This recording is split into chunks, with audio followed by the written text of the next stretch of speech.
le collège de Pradon a fermé. 86. Alors, j'ai répondu que je connaissais et je lui ai dit il faut prendre contact avec l'archevêché d'Albi. À l'époque, l'économe du diocèse, c'était le père La Huerta, que peut-être des Mazanetels ont connu. Des Albigeois.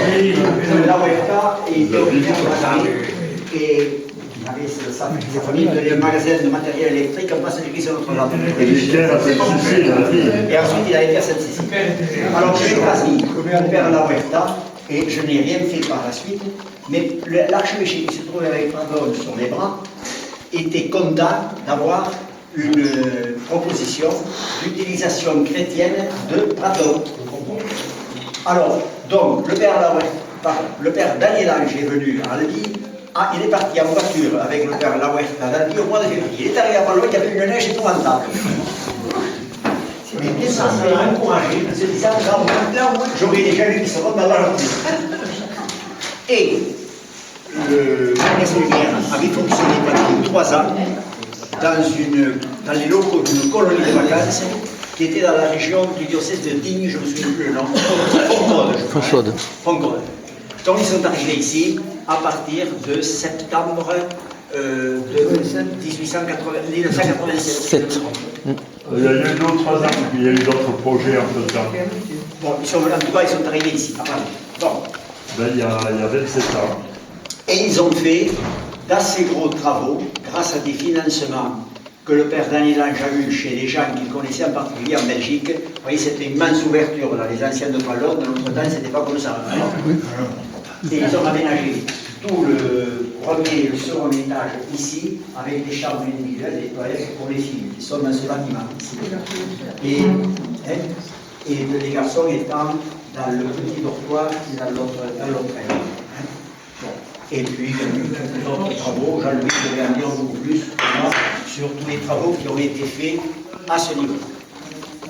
Depuis donc à peu près 87, il y a des promotions annuelles de 25 à 30 jeunes entre 18 et 30 ans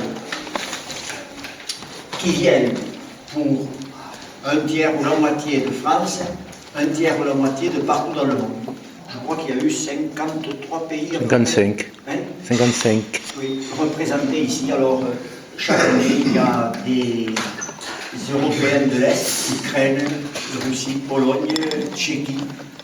Il y a des gens d'Afrique noire, des gens de la Réunion, quelques Vietnamiens et quelques plus rares d'Amérique, au Canada. Parce qu'au total, je n'ai pas porté les chiffres, je les ai publiés dans l'article que peut-être vous avez reçu. Au total, il est passé environ sur 25 ans à 25 jeunes par an. Ça va faire à peu près 5 à 600 jeunes. 700. Hein 700 jeunes. Il y en a à peu près 35 qui sont devenus prêtres, si je ne me trompe.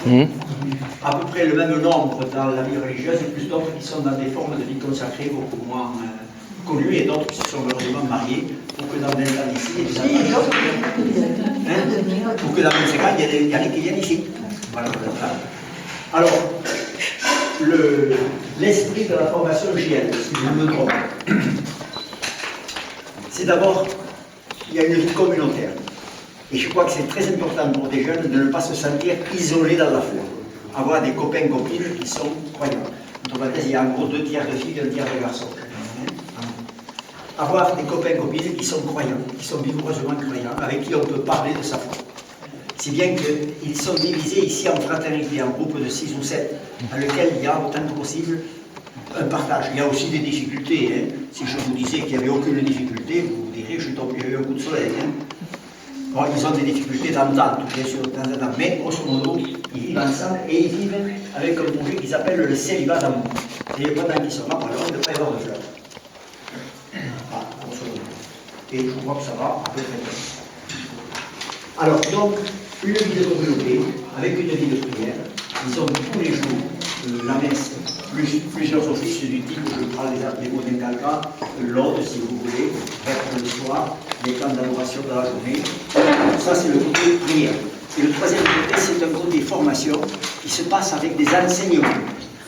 Alors ils ont des enseignements sur la Bible, ils ont des enseignements sur les grands points de la foi catholique.